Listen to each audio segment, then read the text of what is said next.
The war that had begun with humanity fighting for survival had ended with the galaxy learning that cooperation was more powerful than conquest, that diversity was strength rather than weakness, and that the newest voice in galactic civilization might also be its wisest.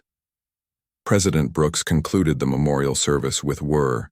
The research ship Nexus Prime moved slowly through space toward the planet below. Dr. Marcus, Chen stood at the window looking down at the world they called Kepler 442c. The planet looked peaceful from up here, with blue oceans and green forests, but Marcus knew better. This world was home to some of the most dangerous creatures in the galaxy. Ready for another fun day of almost getting killed? Captain Lisa Rodriguez asked as she walked up beside him. She was trying to sound brave, but Marcus could hear the worry in her voice. The reports say 3 teams have died down there already, Marcus said quietly. All different alien species, all killed by the same creature. Lisa nodded. The locals call it the Shadow Maw. Sounds friendly, right? Behind them, the alien members of their team were getting ready. Vextar was a tall, thin creature that looked like a giant mantis. His forearms moved quickly as he checked his equipment. Vextar was their science officer and probably the smartest being Marcus had ever met, but even he seemed nervous about this mission. The creature shows intelligence far beyond normal predators, Vextar said in his clicking voice, but it appears completely hostile to all contact attempts. Previous teams died within minutes of encounter. Security Commander Zal was checking his weapons. Zal was huge even for his species. The Gorvani looked like they were built for war. With thick skin and 6 powerful arms, Zal could probably fight off most dangerous creatures by himself, but even he looked worried.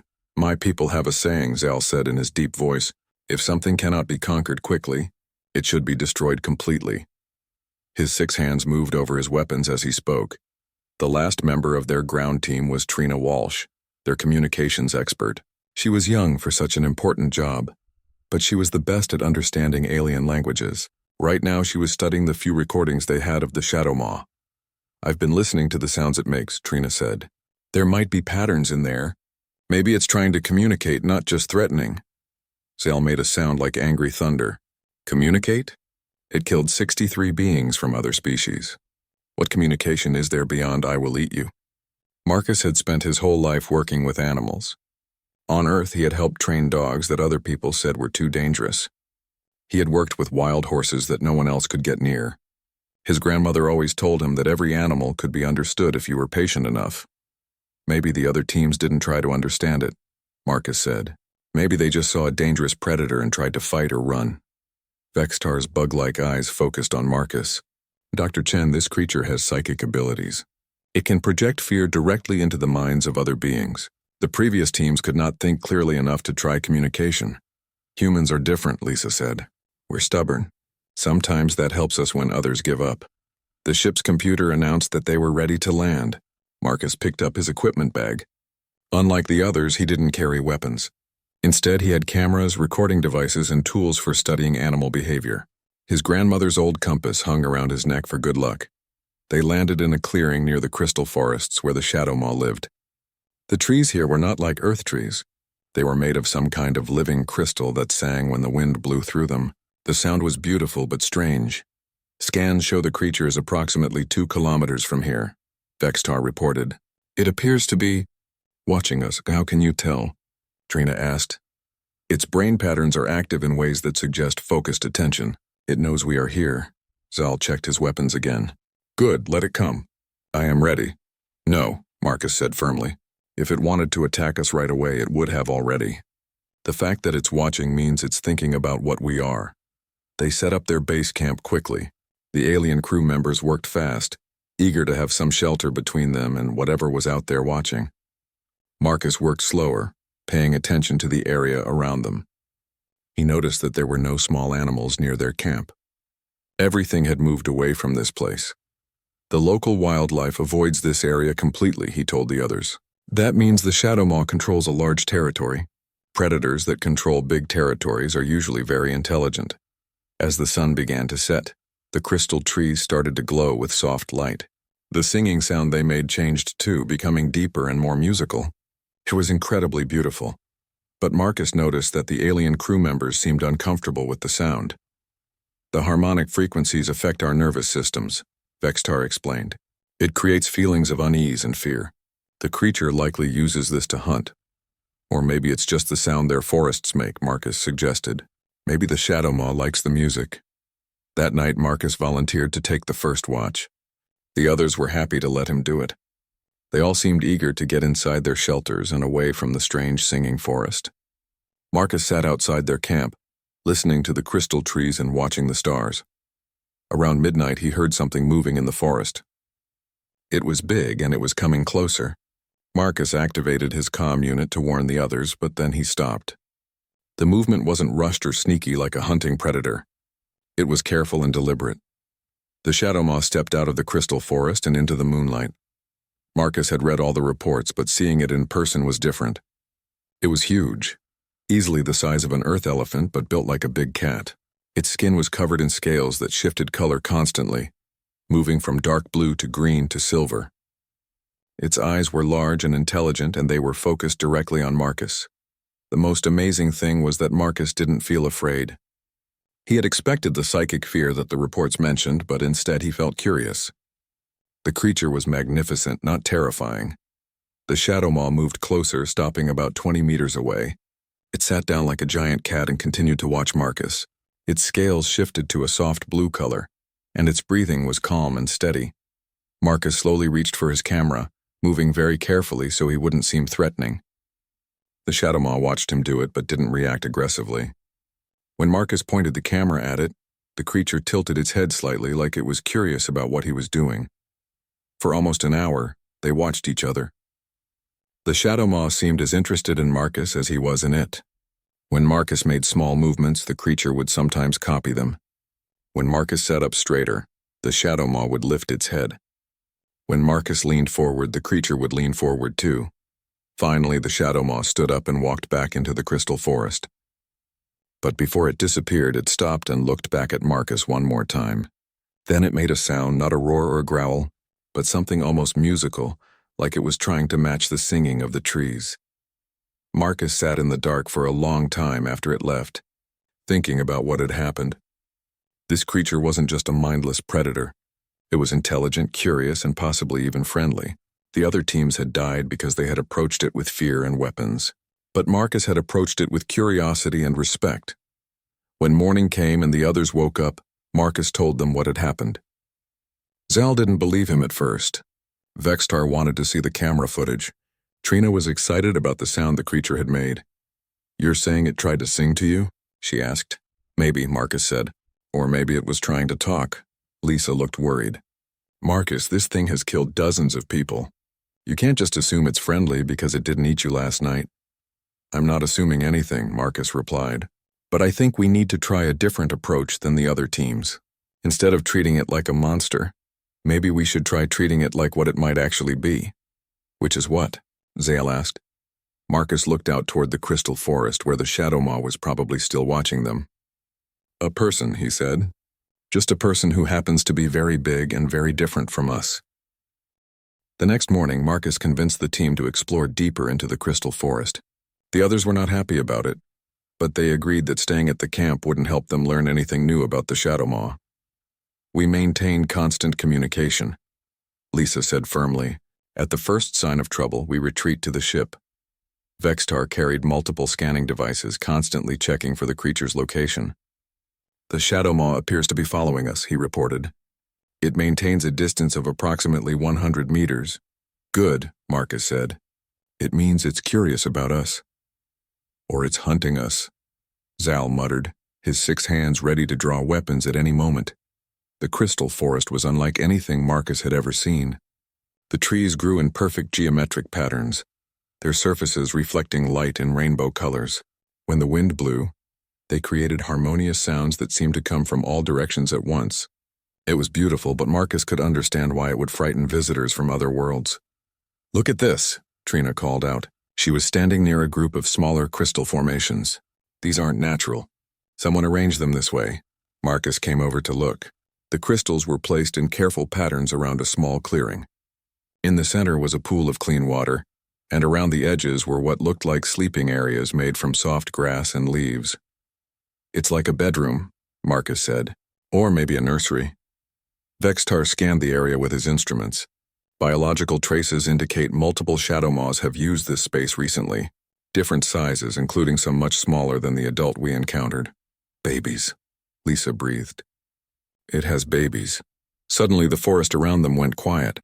The crystal trees stopped singing and even the small sounds of insects and birds disappeared. Zal immediately drew his weapons and Vextar's equipment started beeping rapidly. Multiple large signatures approaching. Vextar reported. The adult plus at least 2 others. Marcus held up his hands to keep the others calm. Nobody moved suddenly. Let's see what they want. 3 shadow maws emerged from the crystal forest around them. The largest was the one Marcus had met the night before, but the other 2 were smaller. Not babies, but not full adults either. Maybe teenagers, Marcus thought. The adult shadow maw positioned itself between the humans and the 2 younger ones. Its scales shifted to orange and red colors, and Marcus could feel something pressing against his mind. It wasn't exactly fear, but it was a strong feeling that he should leave this place immediately. The psychic pressure is increasing, Vextar said through gritted teeth. Recommend immediate withdrawal. But Marcus noticed something the others missed. The adult shadow maw wasn't looking at the humans with its eyes. It was looking at Zal's weapons. Every time Zal moved his hands toward his guns, the creature's colors got brighter and the mental pressure increased.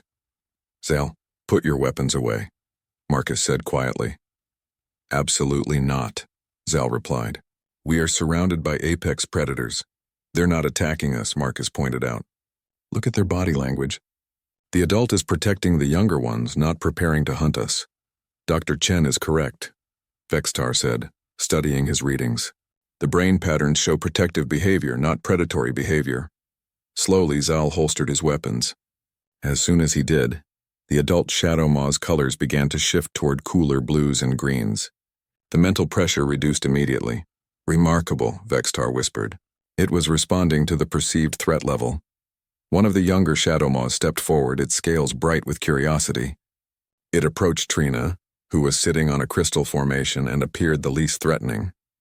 The young creature moved carefully, stopping every few steps to look back at the adult for permission. Stay very still, Trina, Marcus advised. The young shadow maw came within a few meters of Trina and then made a soft sound, almost like a purr. Its scales showed swirling patterns of blue and green. Trina smiled and made a similar sound back to it. The creature tilted its head, clearly surprised and pleased that she had responded.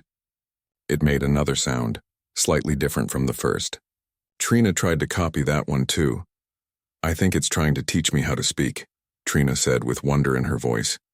The adult shadow maw watched this interaction carefully. Its scales showed what Marcus was beginning to recognize as approval. Gentle waves of green and gold. After a few minutes it made a low rumbling sound and the younger creatures immediately returned to its side. But before they left, something amazing happened.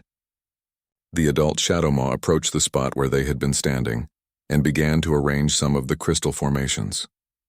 It worked carefully, placing each piece in a specific position. When it was finished, the arrangement clearly showed something, a group of larger shapes with smaller shapes between them. It's drawing us, Lisa said in amazement. It's showing us that we are welcome here with them. The shadow maws left after that, but they didn't go far. Throughout the day, as the human team explored the crystal forest, they could see the creatures watching from a distance.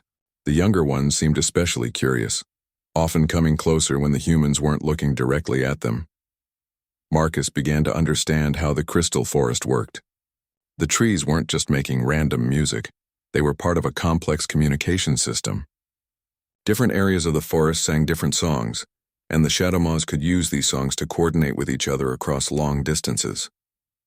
It's like a telephone network, he explained to the others. They can send messages through the crystal trees to other members of their family group. That level of environmental integration suggests very high intelligence, Vextar observed. They're not just living in the forest, they're part of it. As the day went on, they discovered more evidence of shadow maw intelligence. There were tool use sites where the creatures had shaped crystals into specific forms. There were what appeared to be art installations, crystal arrangements that served no practical purpose but were beautiful to look at. There were even what might have been burial sites for deceased family members. We need to contact the Galactic Council immediately, Lisa said. This isn't just a dangerous predator. This is a sapient species. But that night, their communications with the orbiting ship brought bad news. Word of their mission had reached the Galactic Council, and there were already debates about what to do with the Shadow Maws. 3 different species are calling for immediate extermination, the ship's captain reported. They're saying that any creature capable of killing trained survey teams is too dangerous to coexist with. But we're proving that coexistence is possible, Marcus argued. You've had 2 days without incident, the captain replied. The council wants proof that these creatures can be reliably peaceful before they'll consider any alternatives to elimination. Marcus felt his heart sink. How could they prove that an entire species was peaceful when fear and misunderstanding had already poisoned the discussion? That night, as Marcus took his watch again, the adult Shadow Maw returned. This time it brought the 2 younger ones with it. They sat at the edge of the camp just watching. Their scales showed calm, peaceful colors. Marcus began to hum softly, one of the melodies he had heard from the crystal trees. The Shadow Maw's eyes widened and they began to hum along with him. Their voices were deep and rich, harmonizing perfectly with the forest around them. For the first time since arriving on this world, Marcus felt truly peaceful. But he also felt the weight of responsibility. These intelligent, musical, family-oriented beings were going to be destroyed unless he could find a way to make the galaxy understand what they really were. The adult Shadow Maw seemed to sense his distress. It stood up and walked closer to Marcus than it had ever come before. Very gently, it placed one of its massive claws on the ground near Marcus's hand, not touching, but close enough to show trust. Marcus looked up into the creature's large, intelligent eyes and made a promise. "I won't let them hurt you," he whispered. "Somehow I'll make them understand." The Shadow Maw's scales shimmered with what Marcus was learning to recognize as gratitude. Then it sang, a low, beautiful song that the crystal forest picked up and carried to distant parts of the world. Other Shadow Maw voices joined in from far away, creating a chorus of hope that filled the night. Marcus knew that tomorrow would bring new challenges. The Galactic Council was already making plans based on fear and misunderstanding. But tonight, sitting in a crystal forest with intelligent beings who were learning to trust him, Marcus felt something he hadn't expected. He felt hope. The 3rd day started badly. Marcus woke up to urgent beeping from Vextar's equipment and shouting from the communications array. The adult Shadow Maw was approaching their camp, but this time it wasn't alone. 6 more Shadow Maws walked behind it, all of them adults, all of them showing the bright red and orange colors that meant aggression or excitement. "Emergency protocols activated," the ship captain's voice crackled over the radio. "All ground team members return to the ship immediately. You can't tame that beast," Vextar shouted as he watched the approaching creatures on his scanner. His usually calm scientific manner was gone, replaced by pure panic. "Dr. Chen, we must evacuate now." Lisa was already packing essential equipment. "Marcus, whatever relationship you think you have with that thing, it's over. 7 of them means we're outnumbered and outgunned." But Marcus was watching the Shadow Maws carefully. Yes, their scales showed aggressive colors, but their body language was different. They weren't stalking like hunters. They were walking openly across the clearing, making no attempt to hide or surround the camp. The lead Shadow Maw, the one Marcus had been communicating with, kept looking back at the others as if it was trying to keep them calm. "They're not hunting us," Marcus said. "Something else is happening." Zal had all his weapons ready and was scanning the area for escape routes. 7 apex predators approach our position showing aggressive colors, and you think they want to have a conversation? The mental pressure hit them like a wave. It was stronger than anything Marcus had felt before, a combination of fear, urgency, and something else he couldn't identify. The alien team members immediately started backing toward their shuttle, but Marcus stood his ground. "Wait," he called to the others. "Let me try something." Against every protocol and the shouted objections of his teammates, Marcus walked out of the camp toward the approaching Shadow Maws. The mental pressure increased with every step, making it hard to think clearly. But Marcus pushed through it, focusing on the breathing exercises his grandmother had taught him for working with scared animals. The lead Shadow Maw stopped when Marcus was about 10 meters away. Its scales were bright red now and its eyes were wide with what looked like desperation. The other Shadow Maws spread out behind it, but they weren't forming an attack pattern. They were waiting. Marcus realized what was happening. The lead Shadow Maw wasn't threatening him. It was asking for help. Very slowly, Marcus sat down on the ground and made himself as small and non-threatening as possible. He held his hands out, palms up, in what he hoped was a universal gesture of peace. The mental pressure continued, but now Marcus could feel the emotion behind it more clearly. It wasn't aggression, it was fear and desperate need. The lead Shadow Maw approached cautiously. When it was close enough, it began to make sounds. Not the musical tones Marcus had heard before, but urgent, rapid clicks and whistles. At the same time, its scales began to show patterns Marcus hadn't seen before.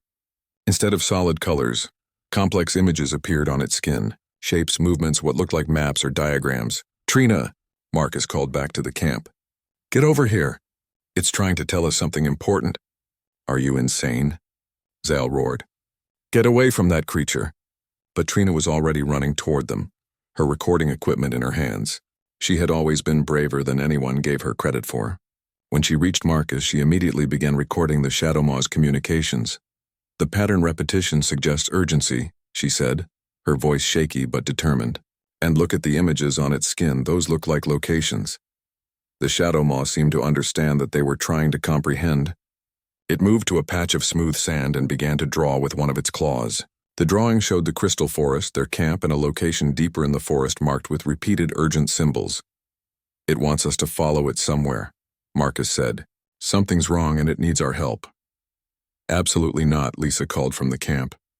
"Marcus, I'm ordering you to return to base immediately." The lead Shadow Maw's colors shifted to desperate purples and blues. It made more urgent sounds, then did something that surprised everyone. It lay down on the ground and rolled onto its back, exposing its vulnerable belly to the humans. In the animal kingdom, this was the ultimate sign of trust and submission. The other Shadow Maws saw this and began to do the same thing. 7 of the most dangerous predators on the planet were lying on their backs, completely helpless, begging for help from creatures they could easily destroy. Marcus felt tears in his eyes. "They're not threatening us," he said softly. "They're asking us to save them." Vextar had been watching from a distance with his scanners. "Dr. Chen," he called out, his voice strange. "My readings show multiple smaller life signs in the direction the creature indicated. Very small, and they appear to be in distress." "Babies," Marcus breathed. "Something's happened to their babies." The lead Shadow Maw heard the word babies and immediately reacted. Its scales flashed bright golden green. Colors Marcus was learning meant hope and agreement. It rolled back onto its feet and moved to Marcus, very gently touching his shoulder with one massive claw. For the first time since the Shadow Maws had arrived, Marcus felt the mental pressure change. Instead of fear and desperation, he felt images flowing into his mind. Pictures of baby Shadow Maws trapped in a collapsed crystal formation, the sense of time running out, the knowledge that the adult Shadow Maws were too large to reach the trapped babies, but smaller creatures like humans might be able to help. "They can share memories," Marcus said in amazement. "It's showing me what happened." The images in his mind became clearer. A group of baby Shadow Maws had been playing in a crystal cave when part of the ceiling collapsed. The adults had been trying to dig them out for hours, but their size and strength were making the situation worse. Each attempt to break through the barrier caused more crystal to fall, trapping the babies deeper. "We have to help them," Marcus said, standing up. "This could be a trap," Zal warned. "Predators are known for using their young as bait." But Trina shook her head. "The emotional patterns are too consistent. These are desperate parents, not cunning hunters." Lisa made a command decision. "All right. We'll follow them, but we maintain defensive positions and we're ready to retreat at the first sign of deception." The journey to the trapped babies was unlike anything the humans had experienced. The 7 adult Shadow Maws moved through the crystal forest with urgency, but also with incredible care to make sure the smaller humans could keep up. When the terrain became difficult, they would stop and wait. When a fallen tree blocked the path, they would move it aside. The cooperation was remarkable. These creatures were working with beings from another world to save their children. Any remaining doubts about their intelligence vanished as the humans watched the Shadow Maws coordinate their efforts with precision and purpose. When they reached the collapse site, Marcus could see the problem immediately. A beautiful crystal cave had partially collapsed, leaving an opening too small for the adult Shadow Maws but possibly large enough for humans. From deep inside, they could hear the frightened calls of baby Shadow Maws. "The structural integrity is very poor," Vextar reported after scanning the area. "Any significant vibration could cause total collapse." "Which is why they need us," Marcus realized. They're too heavy and too powerful, but we might be small enough to get in and out without causing more damage. The lead Shadow Maw approached Marcus and very carefully placed its claw on his chest. The mental contact was gentle this time, showing gratitude and desperate hope. It was asking him to risk his life for children that weren't even his species. Marcus looked back at his team. Lisa looked worried but determined. Trina was already checking her equipment to see what she could carry. Even Zal seemed moved by the situation, though he kept his weapons ready. "Well," Marcus said, "I guess we're about to find out just how much these creatures trust us."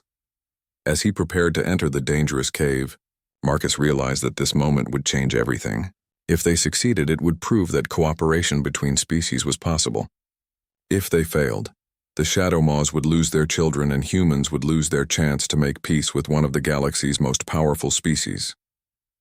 The weight of that responsibility should have been terrifying. Instead, as Marcus looked into the desperate, hopeful eyes of the Shadow Maw parents, he felt something else entirely. He felt honored that they had chosen to trust him.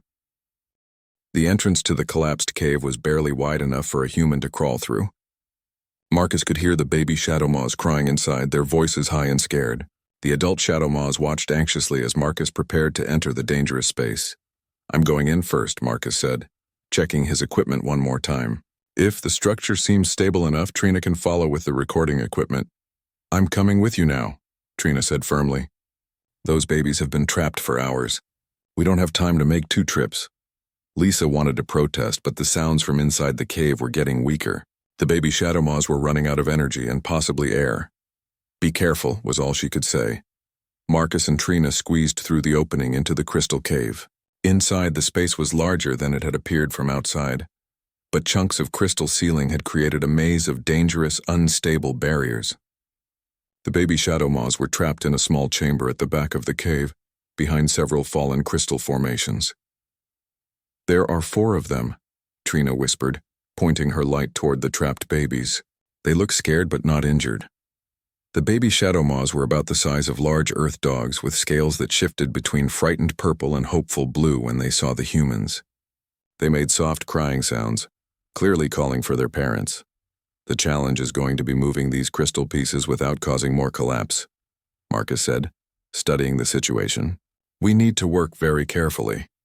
Outside the cave, the adult Shadow Maws were showing remarkable patience.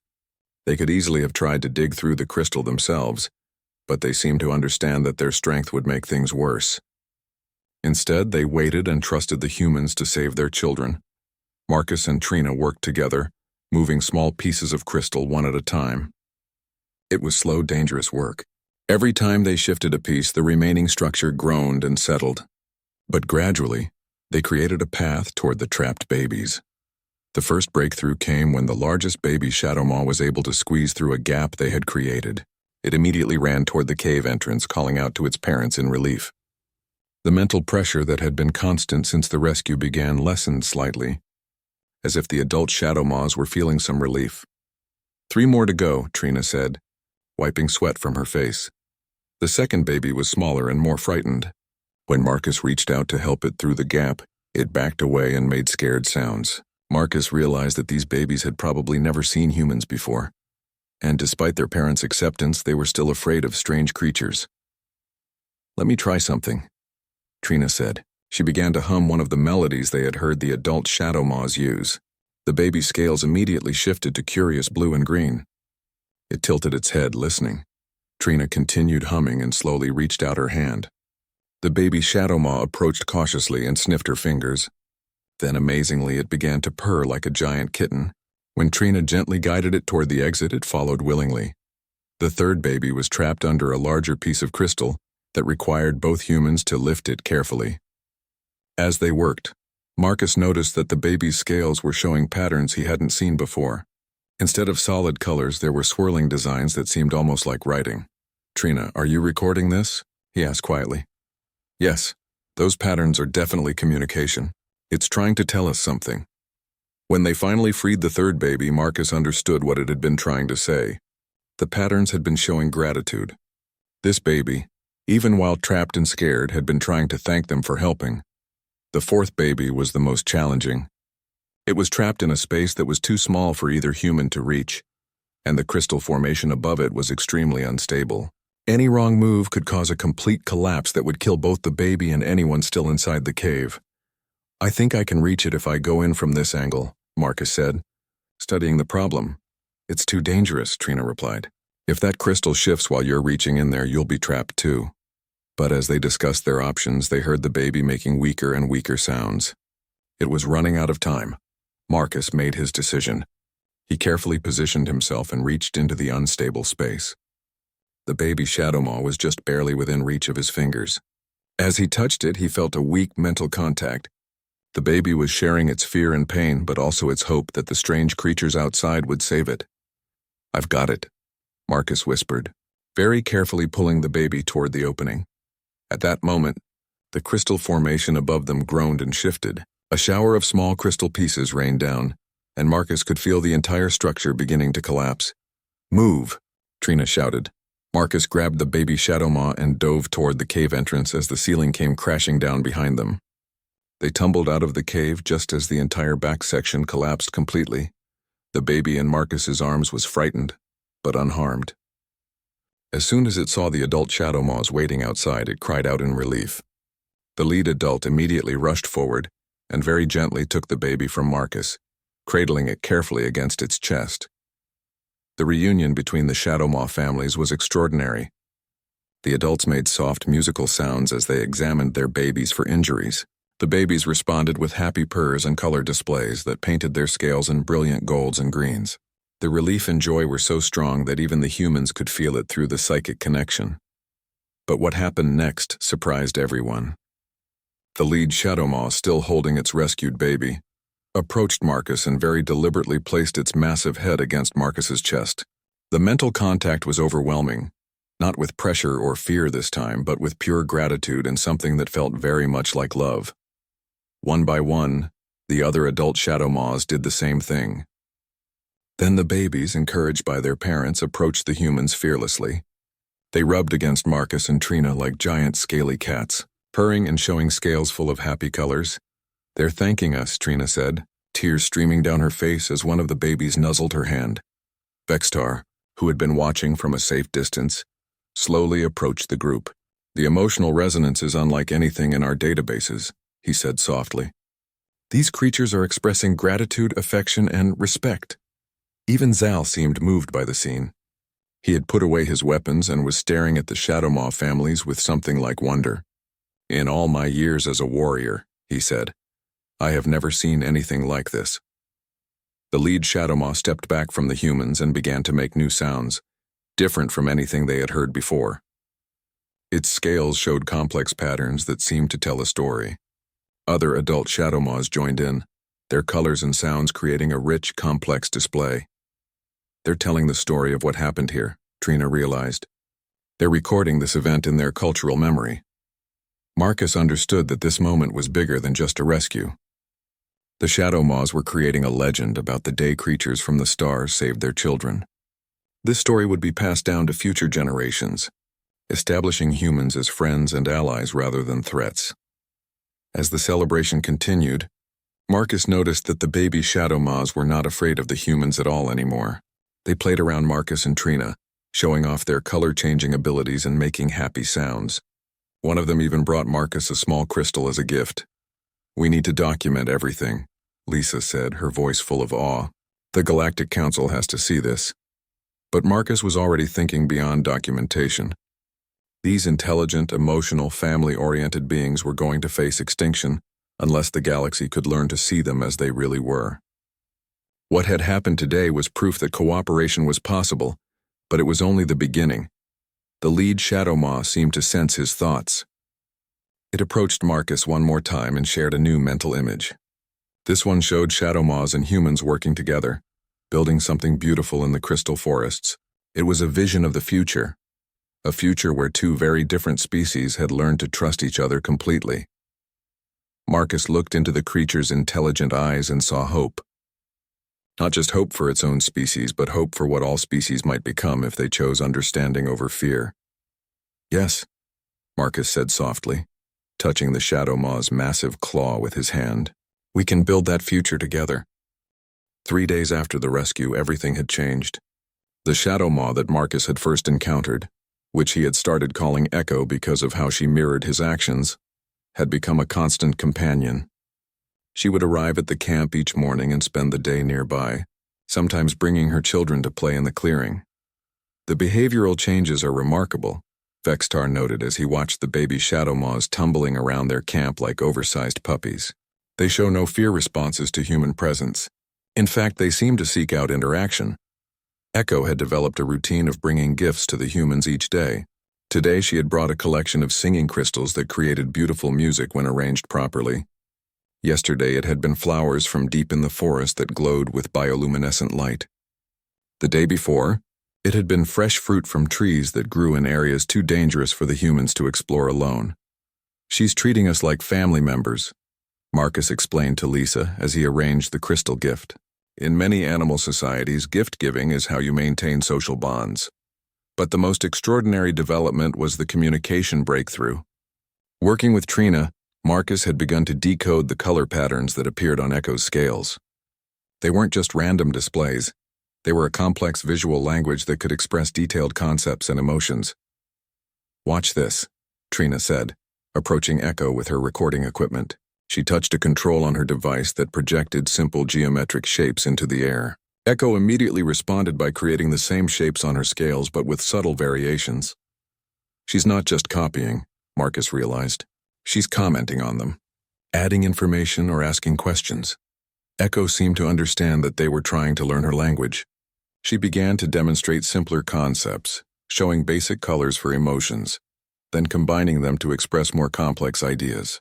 When she projected the image of the sun on her scales and then shifted to warm yellow colors, she was teaching them that yellow meant warmth or happiness.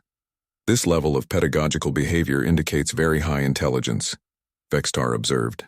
She's deliberately teaching us, adjusting her methods based on our responses. The breakthrough in communication had consequences beyond their small group. Word of their success was spreading through the Galactic Council, creating heated debates about what to do with the shadow maws.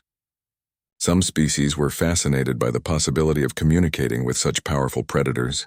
Others were terrified by the idea of intelligent creatures that could kill without weapons.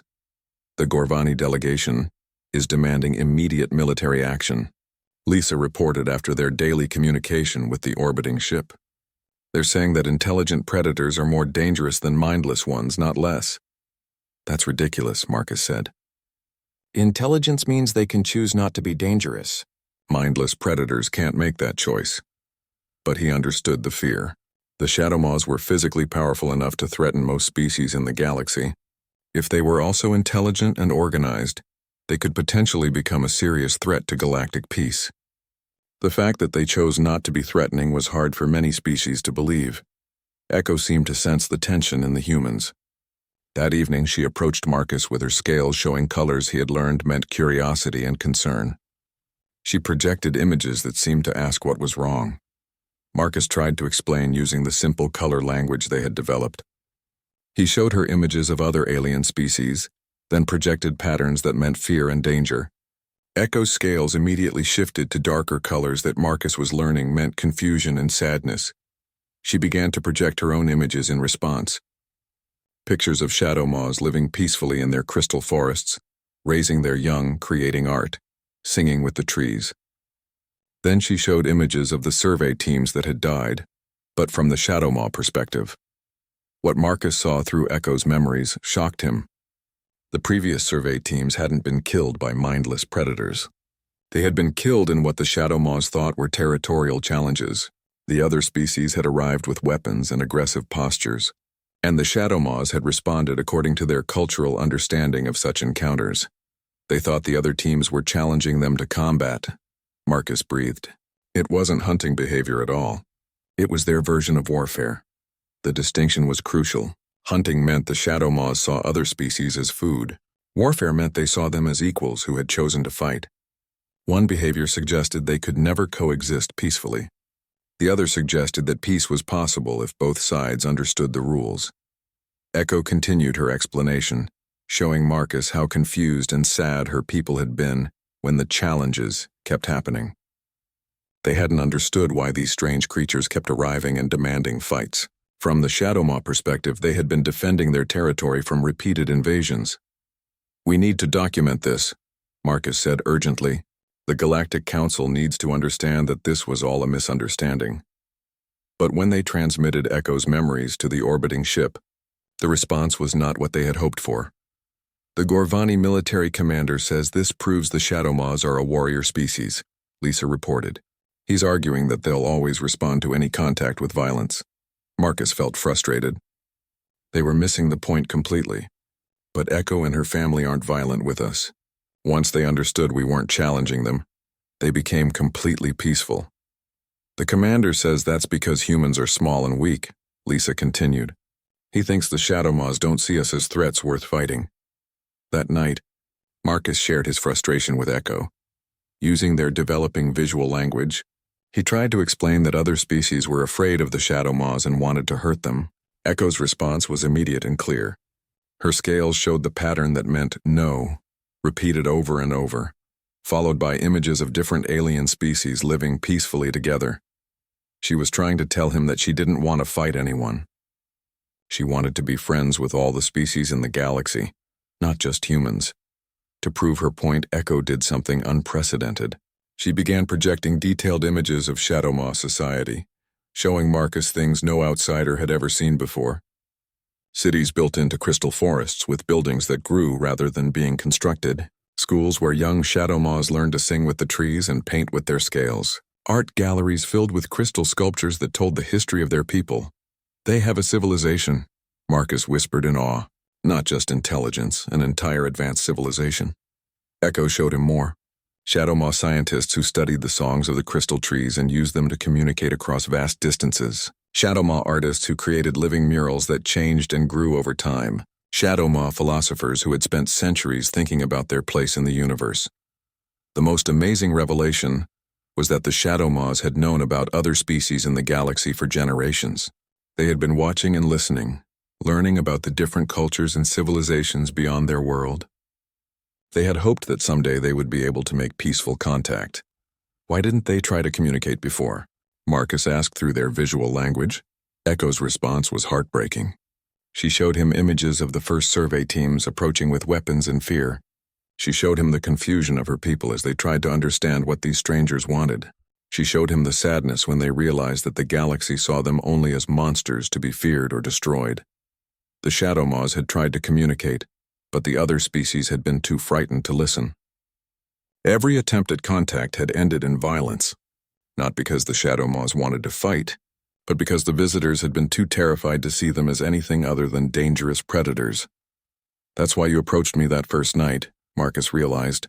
"You wanted to try again, but carefully. You were testing to see if humans might be different."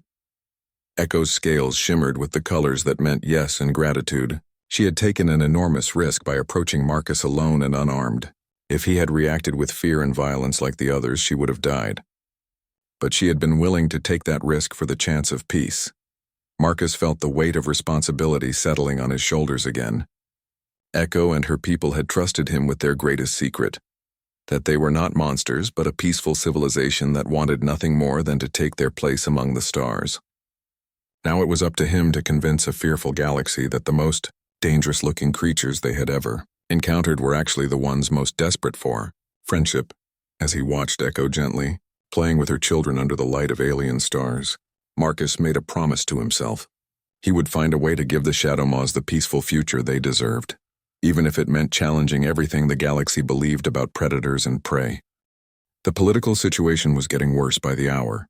Marcus sat in their temporary communication center, listening to reports from across the galaxy as species after species weighed in on what they were calling the Shadow Maw crisis. "The Xanthari Republic has pledged support for immediate military action," the ship captain reported grimly. "They're saying that intelligent predators represent an unacceptable threat to galactic stability." Lisa rubbed her temples, showing the stress they were all feeling. "What about the scientific communities? Surely they're interested in the discovery of a new sapient species." "Mixed reactions," came the reply. "The Altarian Science Collective wants to study them, but from a safe distance. The Vulcan Research Institute is demanding access to Shadow Maw technology, particularly their crystal communication systems." Marcus felt sick. They're talking about them like they're objects to be studied or destroyed, not people with their own rights and desires. The situation was complicated by the fact that 3 different political factions had emerged within the Galactic Council. The exterminators, led by the militaristic Gorvani, wanted the Shadow Maws destroyed immediately. The containment faction wanted them trapped on their home planet with orbital weapons pointed at them permanently. Only a small progressive faction, mainly composed of younger council members, was advocating for peaceful coexistence. The vote is scheduled for tomorrow, the captain continued. Early polls suggest the exterminators have enough support to authorize military action. They can't just vote to commit genocide, Trina protested. They're not calling it genocide, Vextar said quietly. They're calling it threat elimination. Since the Shadow Maws have never been officially recognized as sapient, legally they're still classified as dangerous wildlife. Marcus stood up abruptly. Then we change that classification. We prove to the galaxy that the Shadow Maws are people, not animals. How? Lisa asked. We've been sending reports for days. The evidence doesn't seem to matter when people are too frightened to look at it objectively.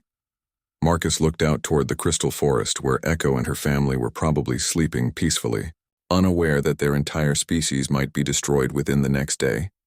Then he looked at his teammates, these brave individuals who had risked their lives to help save Shadow Maw children. We bring them to the council, he said, not as specimens or recordings, but as representatives. We let Echo speak for herself. The silence that followed was long and uncomfortable. Marcus, Lisa said carefully, you're talking about bringing apex predators onto a space station with representatives from dozens of species. The panic alone could cause a diplomatic incident. The council would never agree to it, Vextar added. Security protocols alone would prevent it. Then we make them agree, Marcus said firmly. We demand the right to present our evidence in person, with our research subjects present to demonstrate their intelligence and peaceful intentions. Zayal, who had been quiet throughout the discussion, suddenly spoke up.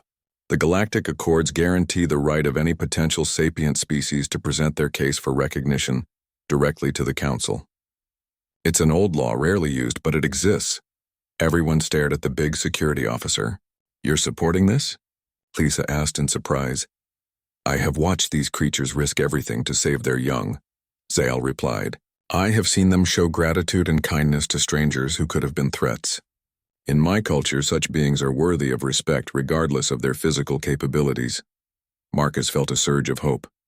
If Zal, representing one of the galaxy's most militaristic species, could change his mind about the Shadow Maws, maybe there was hope for the Council as well. We'll need to get Echo to agree to it first, Marcus pointed out. We're asking her to risk her life and the lives of her family by coming with us to face the very people who want to destroy her species. That evening, Marcus approached Echo with the most complex communication challenge they had yet attempted. Using their visual language, he tried to explain the concept of the Galactic Council, the threat facing her people, and the possibility of speaking on their behalf to the entire galaxy. Echo listened patiently as Marcus projected image after image, trying to convey the urgency and importance of the situation. When he finished, her scales went completely dark for several minutes while she processed what he had told her. Then, slowly, she began to respond. Her images showed her understanding of the situation, that her people were seen as threats, that other species wanted to hurt them, that Marcus was offering a chance to explain who they really were. But her next images showed something that surprised him. Echo projected pictures of other Shadow Maws across their planet, all connected through the Crystal Forest communication network. She was showing him that she couldn't make this decision alone. She needed to consult with her entire civilization. She wants to talk to her people, Marcus explained to the others. This is bigger than just her family. She's asking the entire Shadow Maw species to trust us with their future. That night, the crystal forest across the planet sang with unprecedented activity. The trees carried messages from community to community as the Shadow Maws held what could only be described as a global conference.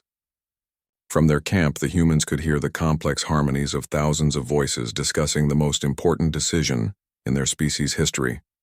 The discussion went on all night.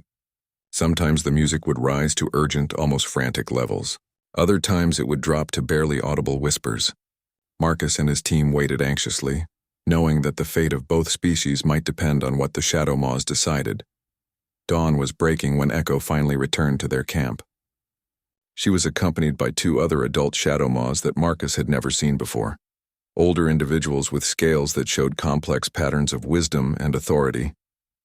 These were clearly leaders or elders of the Shadow Maw people.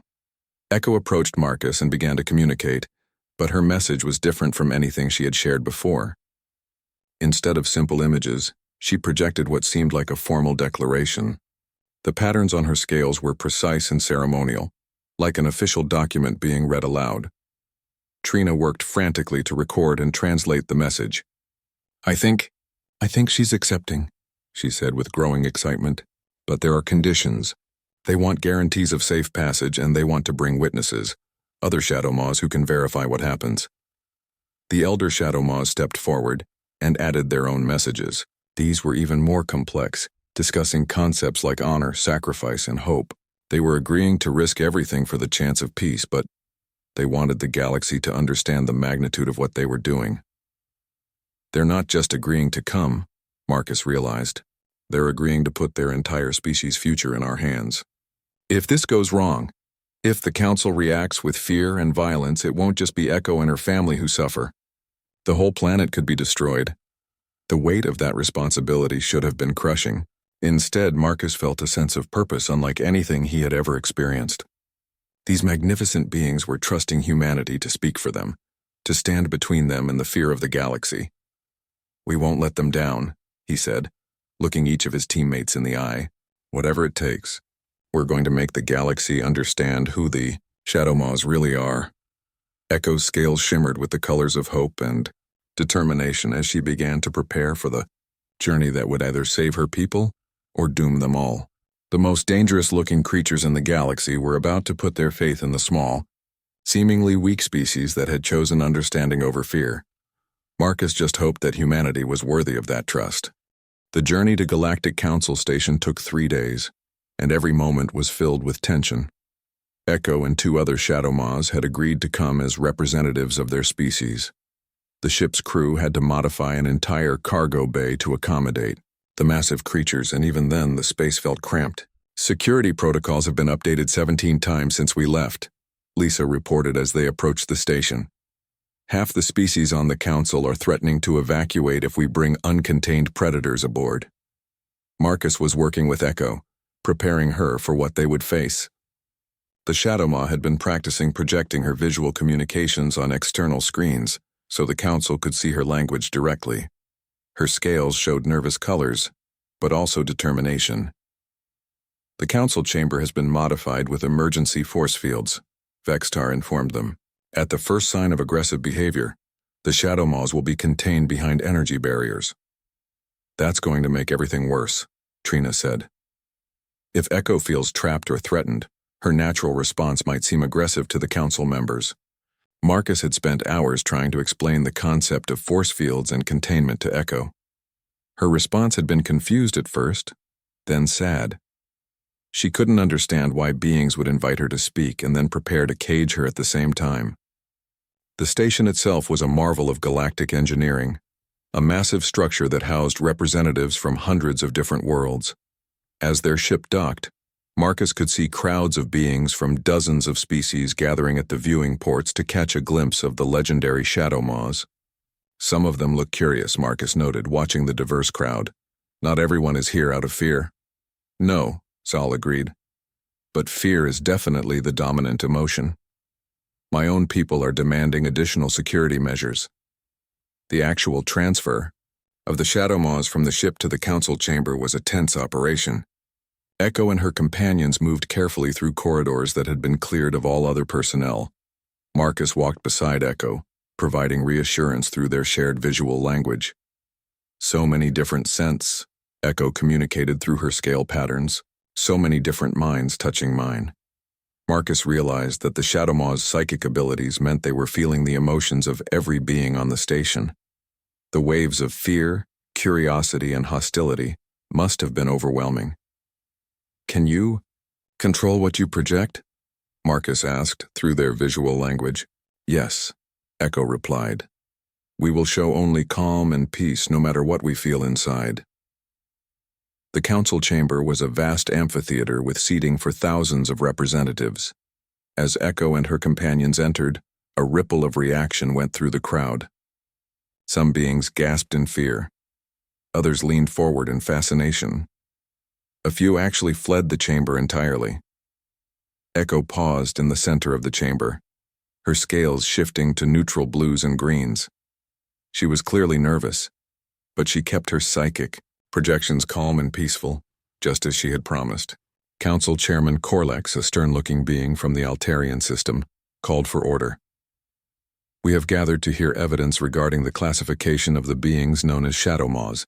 Dr. Marcus Chen of Earth will present their case. Marcus stepped forward, feeling the weight of hundreds of alien gazes upon him. This was the moment that would determine the fate of two species.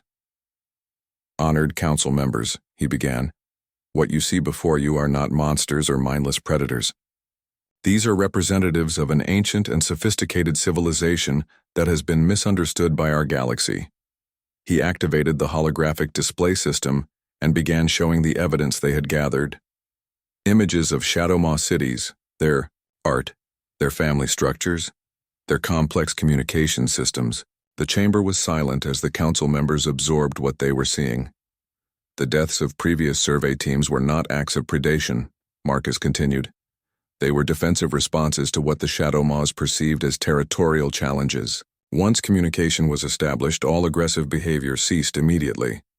A Gorvani representative stood up, his 6 arms gesturing dismissively. These creatures killed 63 trained personnel from multiple species. How can we trust beings capable of such violence? Before Marcus could respond, Echo stepped forward. Her scales began to project images directly onto the chamber's display screens. What she showed was her people's perspective of those encounters. The confusion, the attempts to communicate, the sorrow when communication failed and violence seemed to be the only option. The chamber erupted in excited murmurs. Many council members had never seen such complex visual communication before. The Shadow Maw is responding to your question directly, Marcus explained. She's showing you that her people regret those deaths and have been seeking peaceful contact for generations. But not everyone was convinced. A Zenthari representative activated his speaking platform. Intelligence makes them more dangerous, not less. These creatures could coordinate attacks across entire star systems if they chose to. Echo's response to this was immediate and powerful. Her scales showed image after image of Shadow Maws working together, but not for war. Building homes, raising children, creating art, studying the universe around them. She was showing the council what her people actually chose to do with their intelligence and coordination. The breakthrough moment came when one of the baby Shadow Maws that had been rescued from the cave collapse was brought into the chamber. The young creature, no bigger than a large dog, looked around with curious eyes and made soft, musical sounds. This is one of the children we helped rescue, Marcus explained. Watch how it interacts with different species. The baby Shadow Maw approached the council seating area without fear. When a nervous Chithari representative extended one of his arms, the young creature gently touched it with its snout and made happy purring sounds. Its scales showed bright, joyful colors. It shows no aggressive instincts, Marcus pointed out. This is what Shadow Maws are like when they're raised with peaceful contact instead of fearful isolation. The demonstration continued as the baby interacted with representatives from different species. Each time it responded with curiosity and friendliness rather than aggression. Even species that were natural enemies of each other seemed charmed by the young creature's innocent trust. Echo watched her child with obvious pride, her scales showing parental affection. Then she did something that surprised everyone. She began to sing. The sound filled the chamber, a deep melodious harmony that seemed to resonate with the very structure of the station. Other sounds joined in as Echo's 2 companions added their voices, creating a complex musical composition that was hauntingly beautiful. But the most amazing part was when the crystal formations that decorated the council chamber began to respond to the music. The decorative crystals, which came from dozens of different worlds, started to glow and vibrate in harmony with the Shadow Maw song. They're not just singing, Vextar whispered in amazement. They're communicating with the crystalline structures. They can interface with mineral formations from across the galaxy. The song continued for several minutes, with the chamber itself becoming a musical instrument played by beings who understood the fundamental harmonics of matter itself. When it finally ended, the silence was profound. Chairman Corlex was the first to speak. In 300 years of council sessions, I have never experienced anything like that. How do you explain this ability? Echo projected her response for all to see. Images of shadow moths learning to sing with their crystal forest as children, studying the resonant frequencies of different materials, using their abilities to build and heal rather than harm. They're not just intelligent, Marcus explained. They're artists, scientists, and philosophers who have developed abilities that could benefit the entire galaxy. They've been waiting for centuries to share their knowledge with other species. A young representative from the progressive faction stood up. What do the Shadow Moths want from the galaxy? What are they asking for? Echo's response was simple and powerful. Her scales showed images of different species working together, learning from each other, building something beautiful and peaceful among the stars. She showed Shadow Moth children playing with alien children, Shadow Moth scientists working alongside galactic researchers, Shadow Moth artists creating beauty for all species to enjoy. They want what we all want, Marcus said softly. They want to be part of something larger than themselves. They want to contribute to galactic civilization instead of being feared and isolated. The vote, when it finally came, was closer than anyone had expected. The progressive faction had grown during the demonstration as representatives who had come prepared to vote for extermination found themselves moved by what they had witnessed. When Chairman Corlex announced the results, his voice carried both relief and wonder. By a vote of 847 to 623, the Galactic Council recognizes the Shadow Moths as a sapient species with full rights and protections under galactic law. Furthermore, we establish the planet Kepler 442c as a protected world and invite the Shadow Moth civilization to send permanent representatives to this council. Echo's scales exploded with colors of joy and gratitude.